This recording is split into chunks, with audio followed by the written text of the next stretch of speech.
What's up, y'all? Kelly Clarkson with Wayfair. My favorite thing about the holidays? Decking out my whole house. It's not a competition, but if it was, well, I'd win the season with Wayfair. Outdoor inflatable Santa? Got it on Wayfair. Trees, lights, and ornaments? Wayfair. Hosting must-haves like dining sets, beds, sheets, and towels? Wayfair. For everything in your style delivered with fast and free shipping, visit wayfair.com or the Wayfair app to win the season.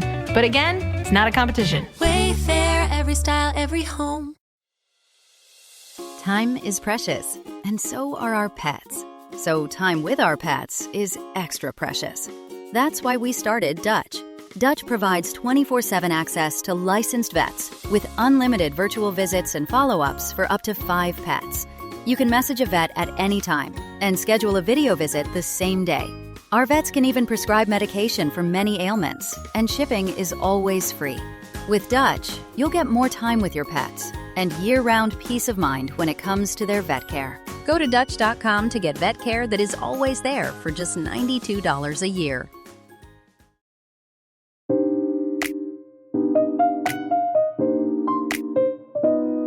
Hello, listeners. Welcome to Stars of the Golden Age, a show that highlights the lives of legends from film, music, and the birth of television during Hollywood's Golden Age, with a special emphasis on their lives behind the scenes. I am your host, Erin Carlson.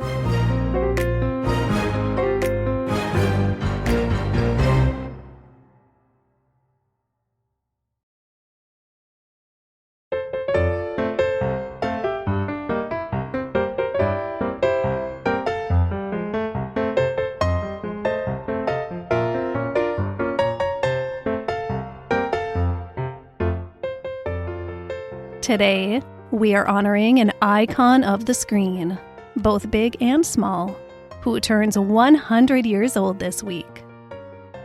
Mr. Dick Van Dyke.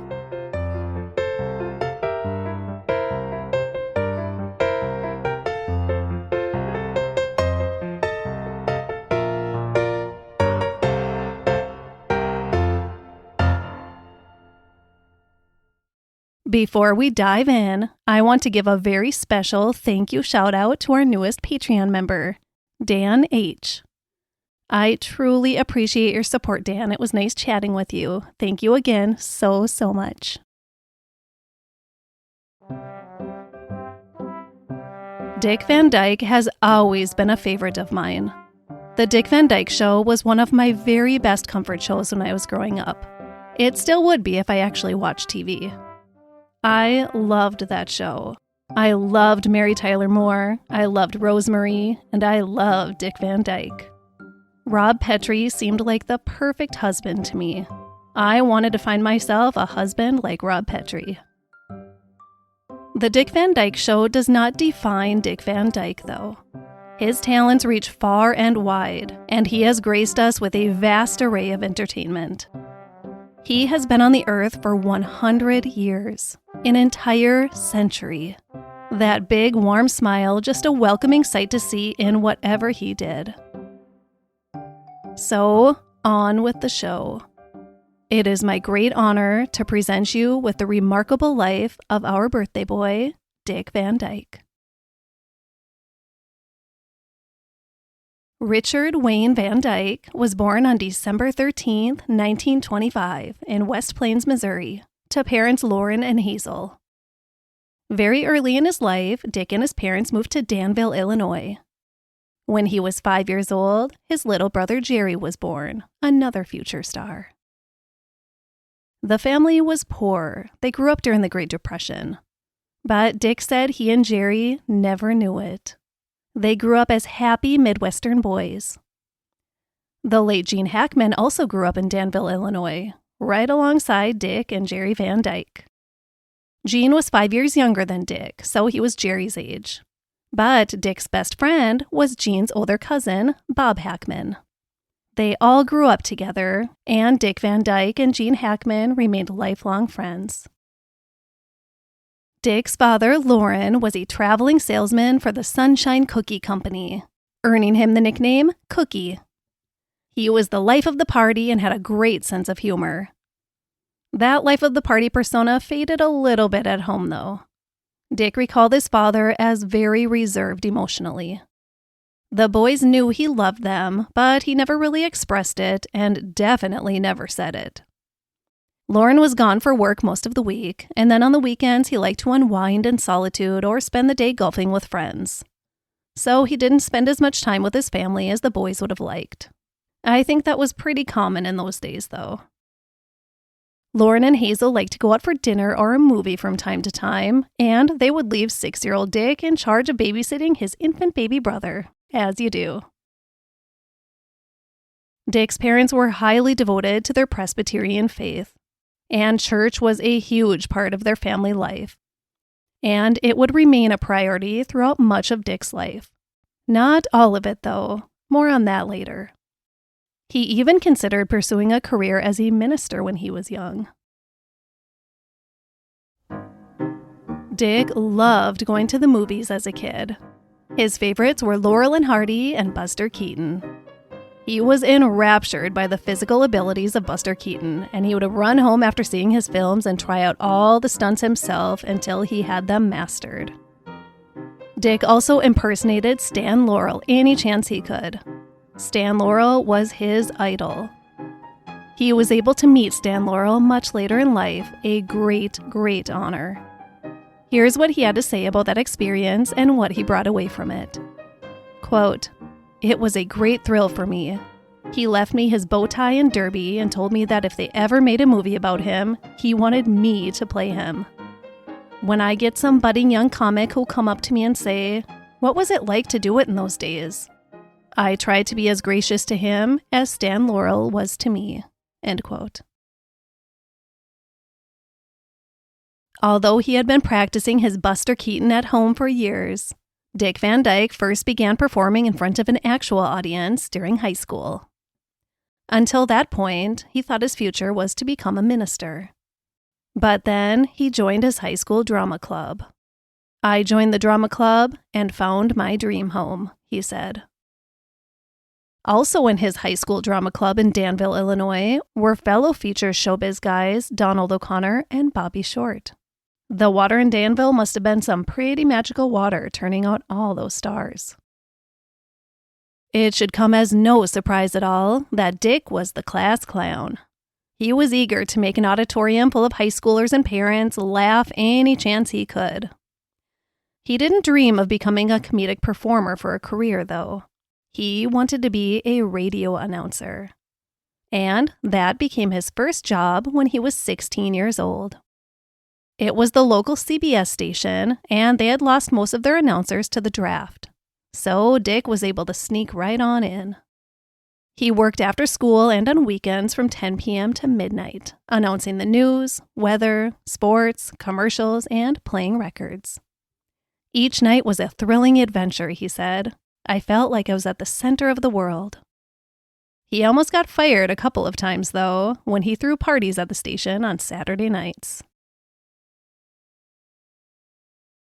Dick turned 18 years old in 1943.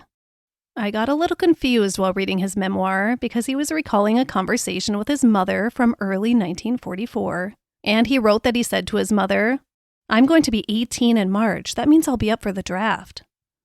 Wait, March? But his birthday's in December. We've all been anticipating it for weeks as we approach his birthday. Well, he then explained the discrepancy himself. During that conversation, his mother said to him, "I have something to tell you. You're already 18. He was shocked. His mother told him that he had been premature, so they just scooted his birthday back a bit closer to when he was supposed to be born. He was born with no fingernails, she said, and some other complications. But you're fine now, she said. Dick knew there had to be more to this story, so he went to the family straight shooter, his paternal grandmother. I think we all know the real story, right? Dick Van Dyke's mother got pregnant before she and Lauren were married. And Grandma confirmed this. So that is why he was born in Missouri. Lauren and Hazel had temporarily moved to West Plains, Missouri when they discovered that they were expecting a baby. And they returned a couple years later, married with a baby. Nothing to see here. So Dick was 18 before he even knew he was 18. So he enlisted in the Air Force before he could get drafted and sent to the front lines. He passed the cognitive and psychological tests easily when he enlisted, and he passed most of the physical testing. He was in perfect physical health, except for one thing. He was too skinny. Just like Jimmy Stewart, I think I recall him having the same problem. Dick Van Dyke was 6'2" and weighed 135 pounds. That's tiny. So he ate, he weighed again, he failed. Ate some more, weighed again, failed. So on his third and final attempt, just before his weigh-in, he ate a bunch of bananas and drank a ton of water. All of that crammed up inside of him got him to the needed 141 pounds. Please don't try that at home. Dick's military dreams came true when he was assigned to special services. So he was sent to Texas, where he got to work entertaining troops. And then he got a job at the local radio station there. His wartime military experience turned out so much better for him that he enlisted instead of waiting to be drafted. After the war, he returned to Danville and his old hometown radio station. And then, in the first days of television, Dick decided maybe someday he would like to do that. In the summer of 1947, Dick's friend Phil told him he was going to California for an audition. Want to come? Heck yeah, he did. So off they went to the grand land of dreams. The duo put together a comedy act and were hired at a nightclub across from the famous Ambassador Hotel. Then Dick met the producer of a radio show called Bride and Groom. The premise of the show was to highlight a young couple's courtship and wedding, and they would be awarded with a free honeymoon. Well, Dick had a fiancée back in Danville, Margie, and she really wanted to come out to LA and get married. But Dick was barely scraping by and knew he definitely could not afford to get married. But this producer, well, he liked Dick and Phil's act, and he told Dick they would cover the wedding and honeymoon if he wanted to get married on the show. Dick and Margie got married on the air of the radio show on February 12, 1948, with about 15 million guests listening in through the radio waves. Their all-expenses-paid honeymoon was spent on a 10-day ski trip at Mount Hood, Oregon. Then they settled into married life in a tiny guest room at Phil and his family's home. Phil had a wife and 2 small children that he'd moved out to LA by now. And now he had a wife, 2 small children, and a comedian and his wife. Eventually, Dick and Margie were able to afford their own little place. And about a year later, a cute little place near the beach in Malibu. And then Margie learned she was pregnant with twins. Sadly, Margie lost the babies. The same day she miscarried, while she was resting at the hospital and Dick ran home to get some things, he found everything they owned piled up outside their home. They had been evicted. Dick knew right then that the old saying, "everything happens for a reason," just may be true. It was true for them on that day. They were devastated to lose their babies, but they knew if they couldn't even afford to support themselves and keep a roof over their heads, they weren't equipped to support 2 children. Dick Van Dyke's memoir, my primary source today, is titled My Lucky Life. And that luck came to the rescue about a week after he and Margie lost their babies and their home. Dick and Phil got a new gig in San Diego. A much higher paying gig, and it included room and board. The gig only lasted a month, but it was 1 month less to worry about finances. Then there were more gigs in more towns, Reno, Vegas, Miami, but they were always clouded over by financial despair. Dick and Margie were barely scraping by. He needed a big break. Not quite yet, though. Phil, Dick, and their families had landed in Atlanta, Georgia, and both took advantage of the GI Bill and bought homes. They really liked Atlanta. They had a decent gig there, so they decided to settle down there, for a while at least. It was there that, in 1950, Dick and Margie became parents when their little boy, Chris, was born. He was soon followed by their second little boy, Barry, and finally, a little girl, Stacy. Work eventually brought the family to New Orleans. Phil and his family, too. The duo were still performing together. Now a father, Dick decided to secure a more stable job, so he went back into radio. He was a popular DJ and announcer, and that led to a local television station approaching him to be an announcer on their station. He did so well on TV that they gave him his very own 1-hour-long show. Things were finally looking up. Maybe he wasn't going to get that one big break. Maybe he would have to work his way up a few steps at a time to get there. Next stop, New York City. An old Air Force buddy was working in television in New York, and in the summer of 1955, he convinced the studio to give his funny pal Dick a chance. They brought him in to guest on a show, and then immediately offered him a 7-year contract with CBS, with a starting salary of $20,000 per year. That would be about $240,000 per year today. Dick had never seen so much money. This was unbelievable to him. His first assignment was on the morning show. Then he hosted the morning cartoons. Then he became the MC for a new game show called The Price is Right. The dumbest premise for a show Dick had ever heard of. It would never take off, he thought. CBS didn't quite know what to do with Dick Van Dyke in his 7-year contract. So after 3 years, they let him go. Before long, he landed a guest role on the Phil Silvers Show, and then the Pat Boone Show, and then another couple game shows, and a couple of failed pilots. And all the while, he performed in nightclubs from time to time. And that led him all the way to Broadway. Even the lead role in Bye Bye Birdie on Broadway from April 1960 to October 1961.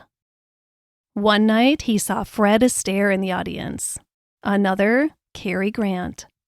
Cary Grant was so impressed, in fact, that he found his way to Dick's dressing room after the show to let him know that. Dick ended up winning a Tony for his performance in Bye Bye Birdie.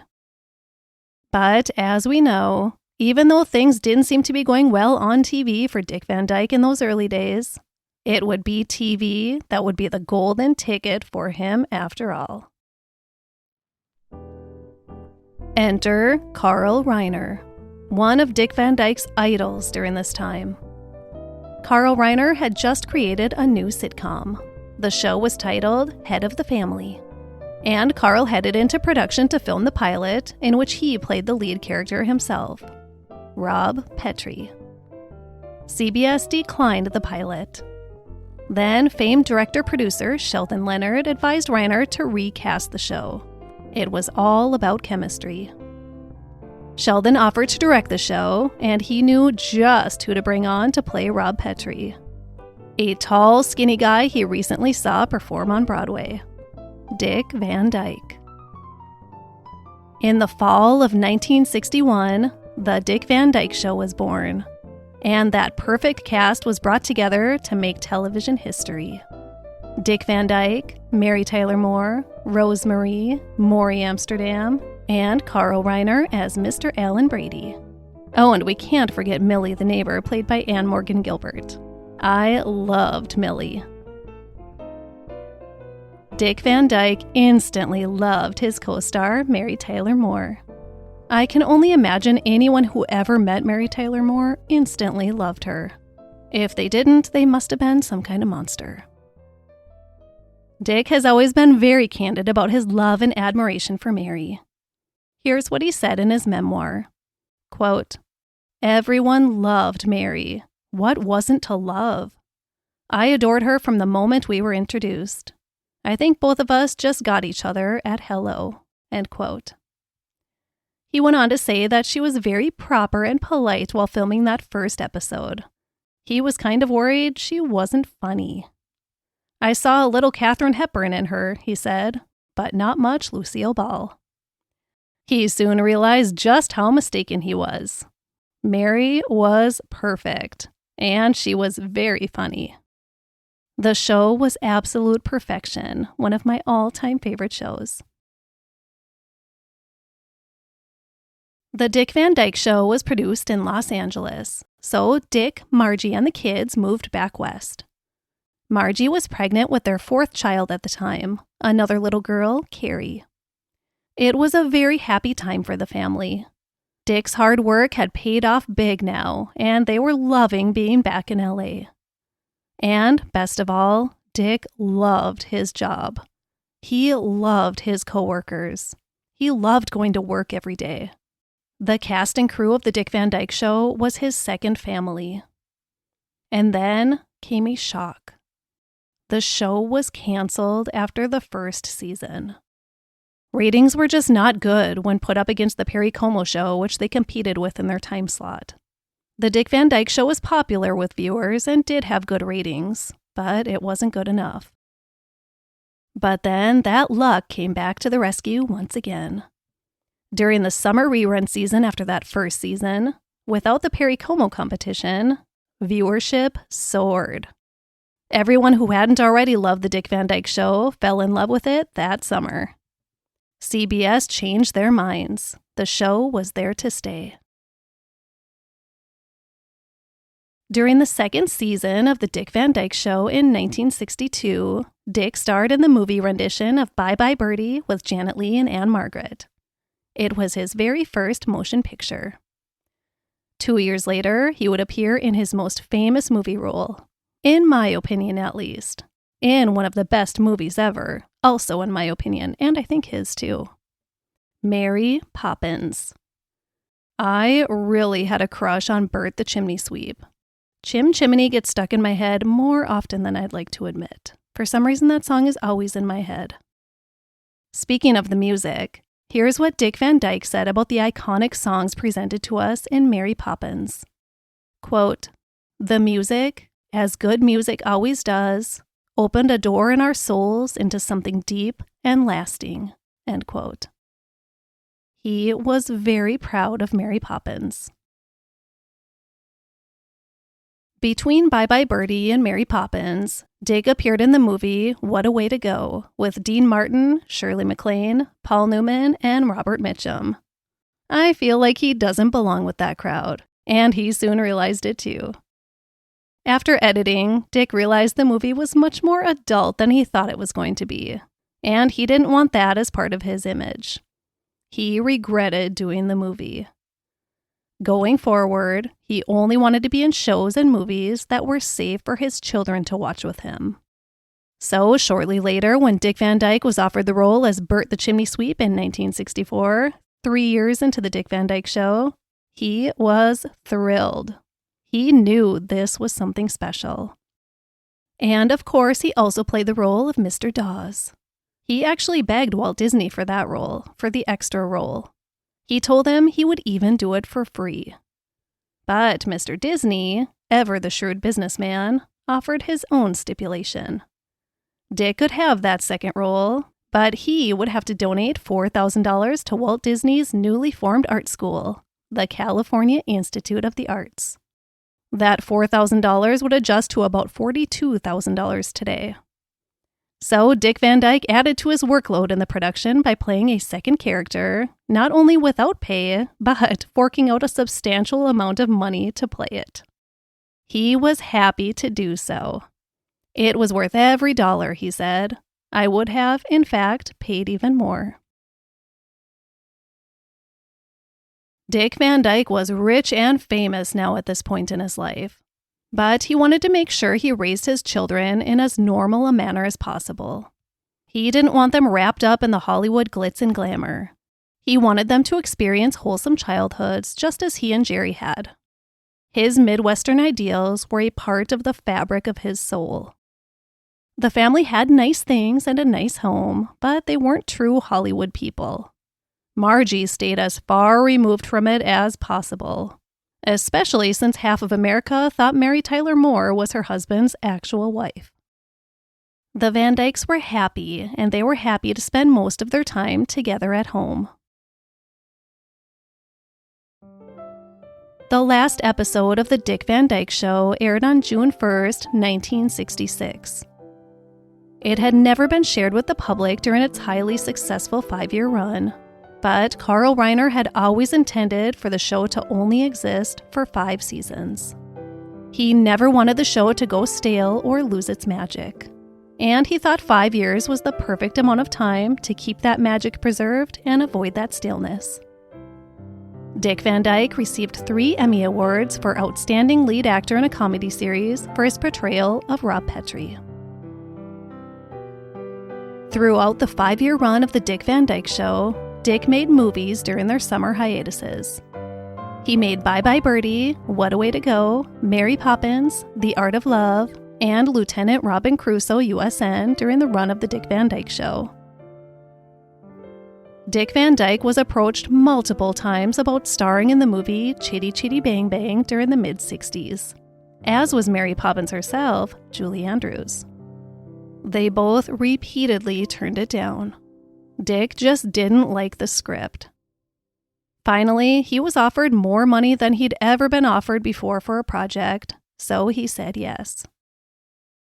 Chitty Chitty Bang Bang ended up being a difficult shoot, and Dick tore a calf muscle during a dance number for Toot Sweets, which took about 3 weeks to shoot, just that one scene. No big deal, he would allow that torn muscle to heal, and he'd be back to bouncing around and jumping here and there like a kid again in no time. Except for the bad news his doctor had for him. It wasn't just the torn muscle. He had arthritis. Severe arthritis. The doctor told him he could expect to be in a wheelchair within 7 years. Dick was 42 years old. And look at him now. He was still jumping around and dancing until just a few years ago. Dick was at a pivotal point in his life in those couple of years following the end of The Dick Van Dyke Show. He did more movies, he did television specials, his kids were growing. He considered retiring from show business altogether and focusing his energy on something more meaningful and impactful, like working with children. I was restless and was looking for something more, he said. I was looking for something with meaning and for value, personal value. He wanted to make a difference in the world. I just don't think he realized how much he already had. Another huge shift in Dick's life in the couple of years after the show was his relationship with organized religion. His Presbyterian faith had always been a huge part of his life, for his entire life, and he had been heavily involved in his church. When his beloved pastor left the church, things began to change. Dick tried to fill the positive void he had left, but he was met with some backlash.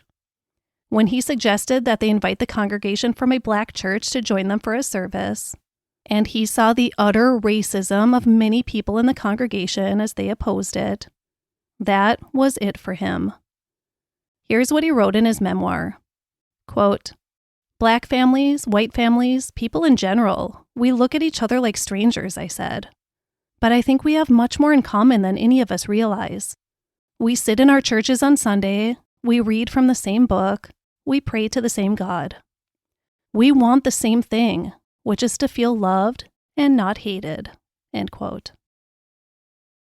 When Dick was told by the church elders that they did not want black people in their church, he grabbed his jacket, walked out, and never again returned to the church. Or any church. He still had his faith, but he didn't share it in the presence of discrimination. Dr. Martin Luther King Jr. was assassinated just a few months later. Outside of their life in Los Angeles, the Van Dyke family had a sprawling 180-acre ranch in the Arizona desert near Phoenix. And this was the most peaceful place for them to be. They had cows, horses, and a big Great Dane. This was the one place where Dick could be still. He could sit for hours and just take in life, the nature around him, and the stars above. The ranch was a very spiritual place for him. And then, one day, he discovered a new studio being built just 8 miles from the ranch.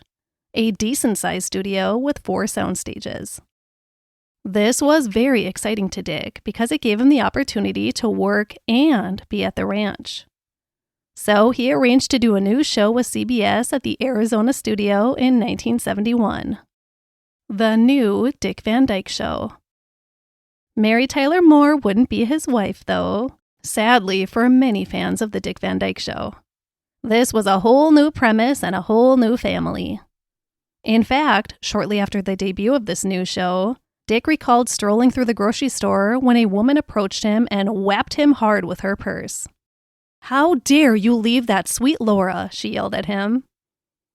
Mary Tyler Moore, of course, was no longer Laura Petrie.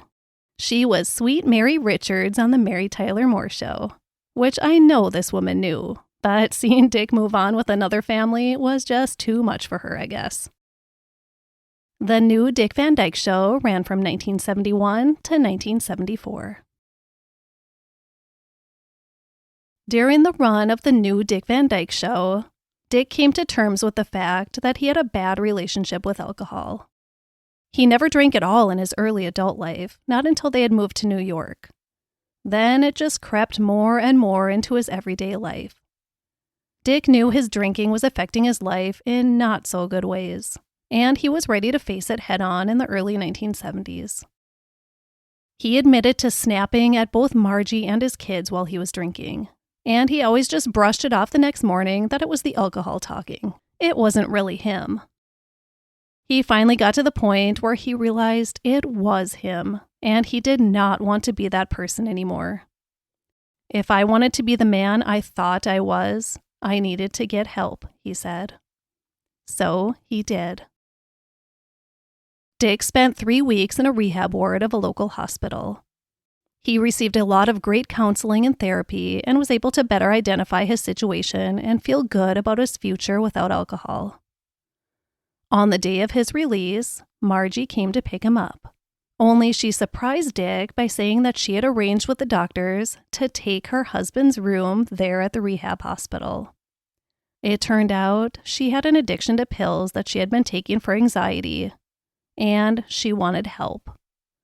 So Dick drove their car home, and she began her own 3-week road to recovery.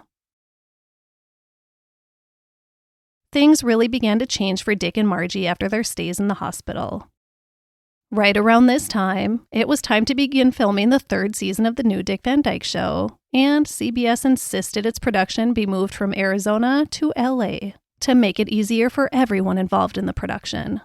Everyone but Dick. Margie and the kids that they still had left at home stayed in Arizona at the ranch, and Dick moved back to LA, commuting back to the ranch on the weekends. Dick and Margie were now living more apart than together. Knowing they were drifting apart, Dick and Margie took a much-needed vacation to Coronado Island outside of San Diego. They loved it so much that they bought a beach home there. Margie wanted Dick to retire so badly, but he didn't want to.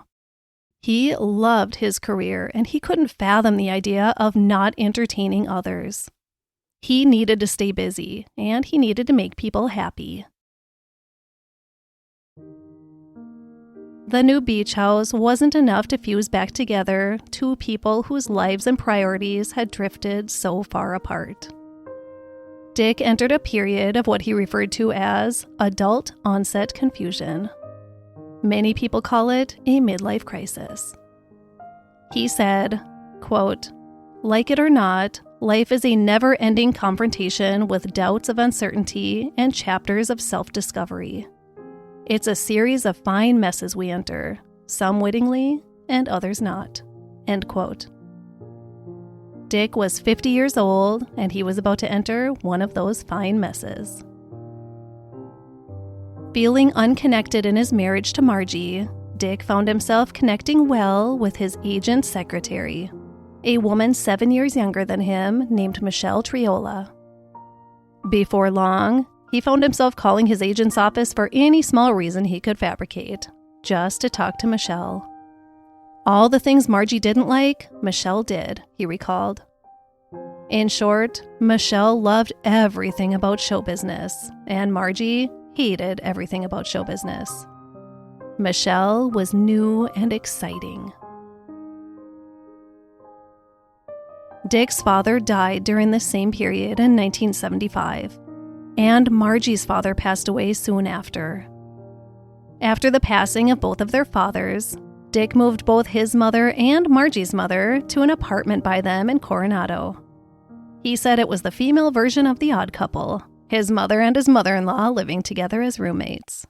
They were either cracking up laughing together or bickering about something. So he had a lot going on in 1975.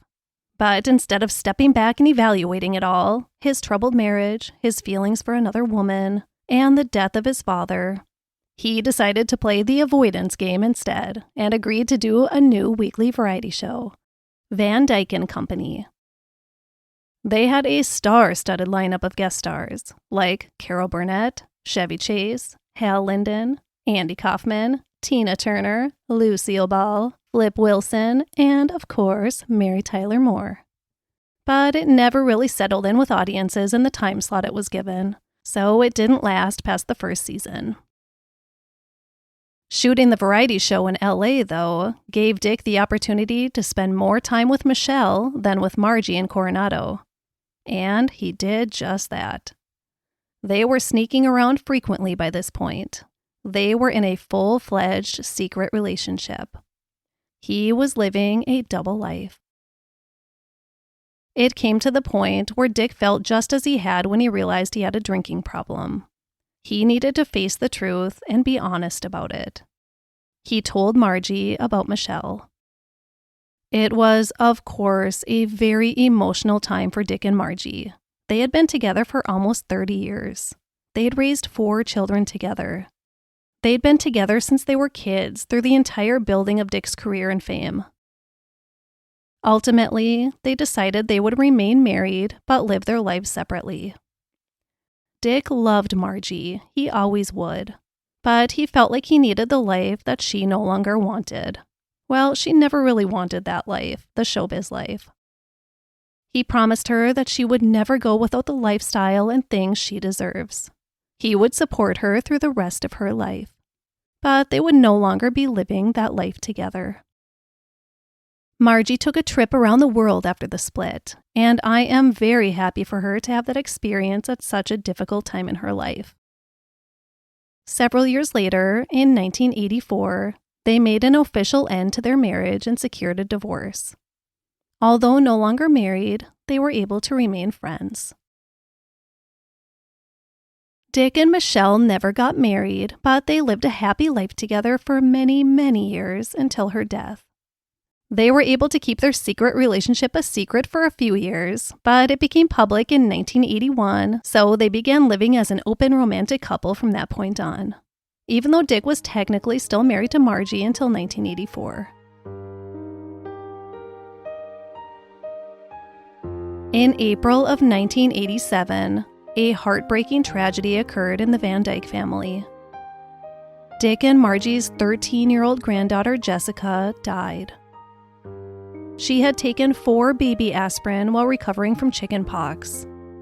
But tragically, she suffered from the rare Rise syndrome, which resulted from the aspirin attacking her liver and brain. She died 1 week after taking the aspirin. Jessica was Dick and Margie's oldest grandchild. She was their very first grandchild. And Dick described her as such a bright light in the world. He recalled a day he had spent with her about 2 years before her death and how intuitive and curious she was about the world. He said she had big things to give the world. About that special day and the special conversations they'd shared, Dick said, quote, "She kept me talking all day. It was one of the best and most challenging conversations of my life," end quote.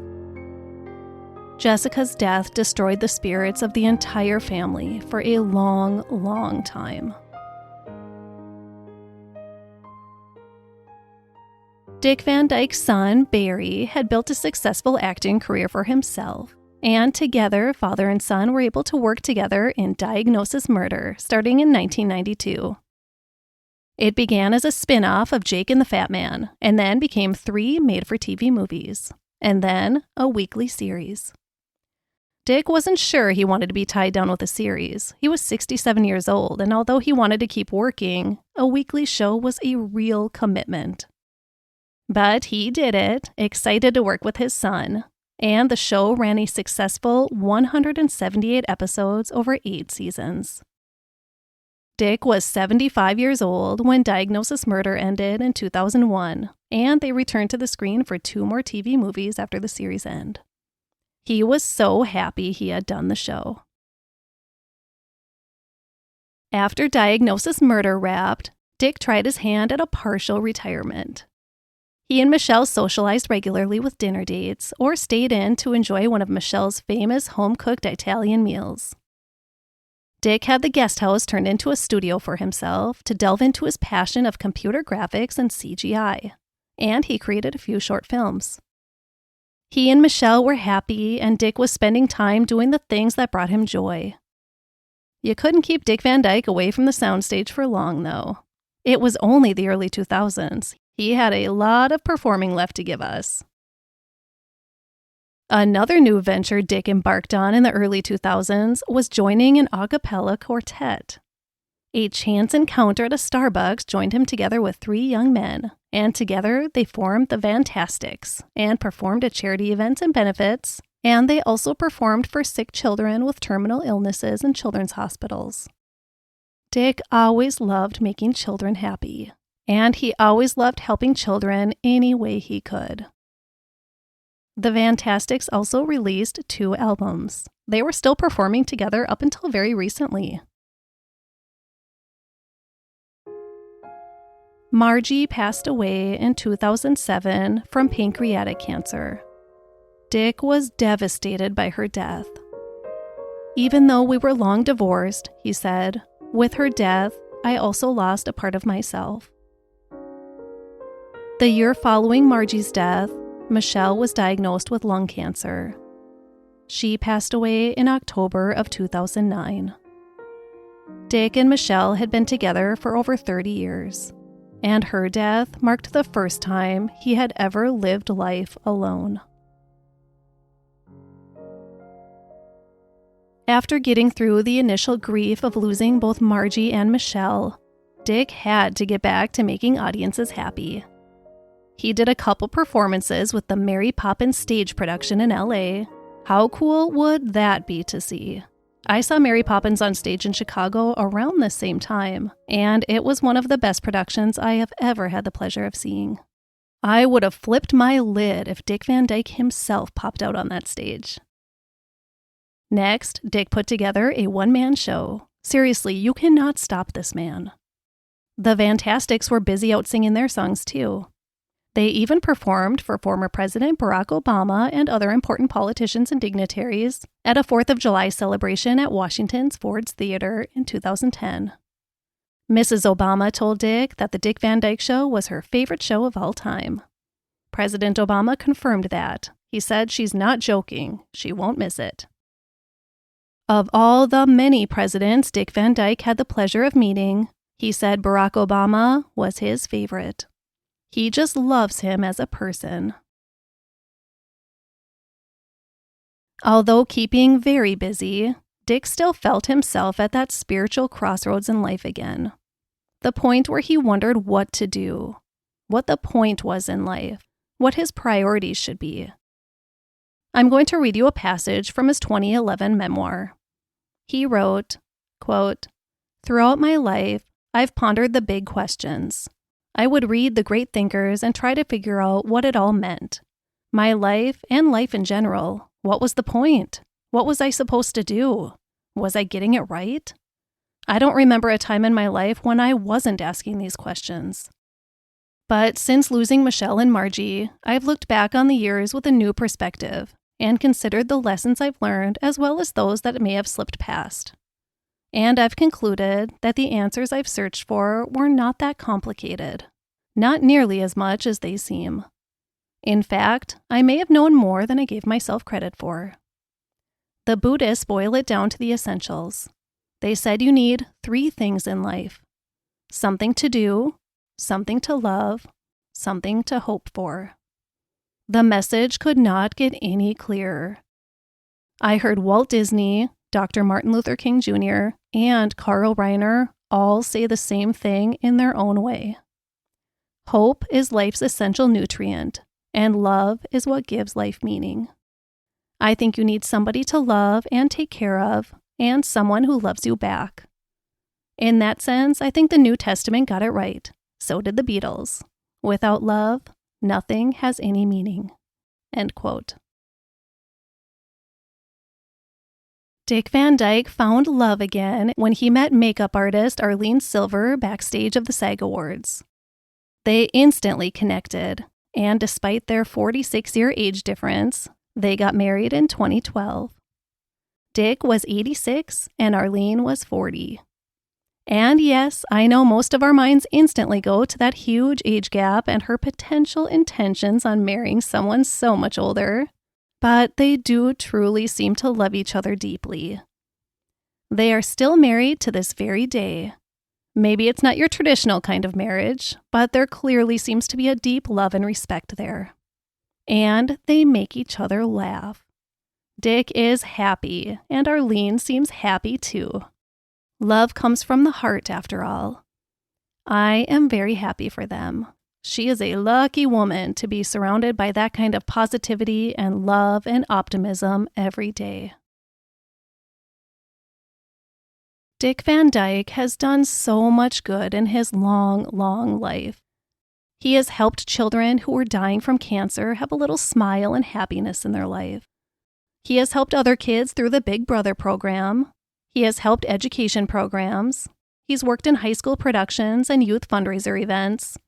And most importantly, he's just treated every single person he's met with grace and kindness. Pure, real grace and kindness.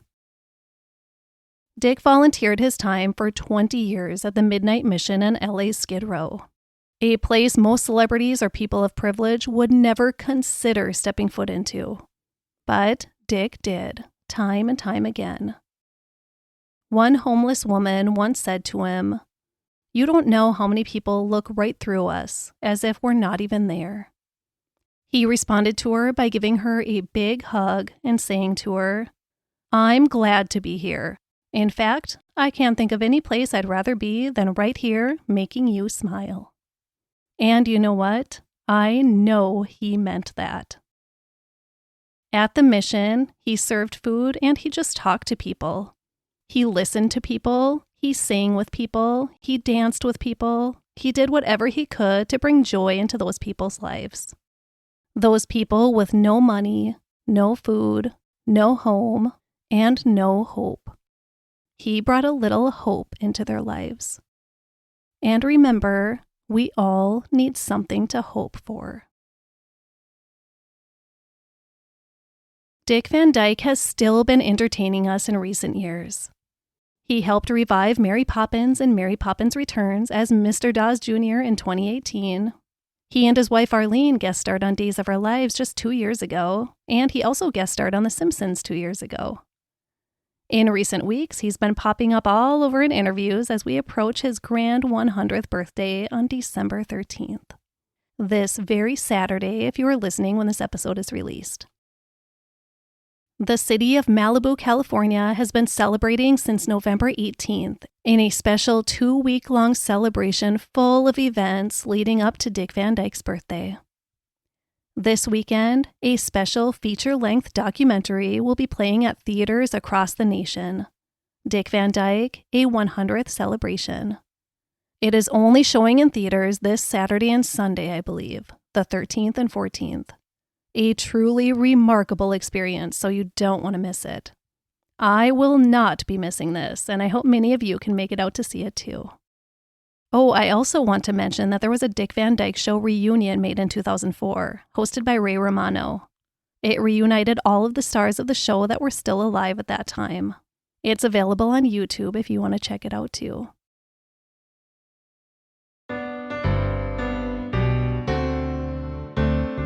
I love so much that I don't have to end this story the way I'm usually forced to end my stories.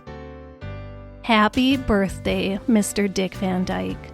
I cannot begin to express how much joy you have given the world. Thank you, Dick Van Dyke, for giving us that joy and hope and happiness and positivity. Thank you for being such an inspiration for living our lives in the most positive way we can. For not letting a silly little thing like the number of years it's been since our birth dictate how we spend our life. Thank you for the laughs. Thank you for everything. And thank you for what is yet to come. Happy 100th birthday, Mr. Van Dyke. Thank you all for listening.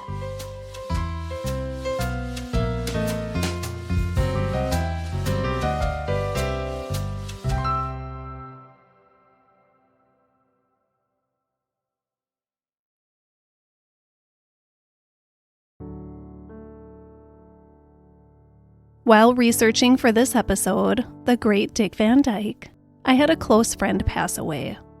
I had a really difficult time getting back into my research and writing for this episode because I really don't have any time to lose.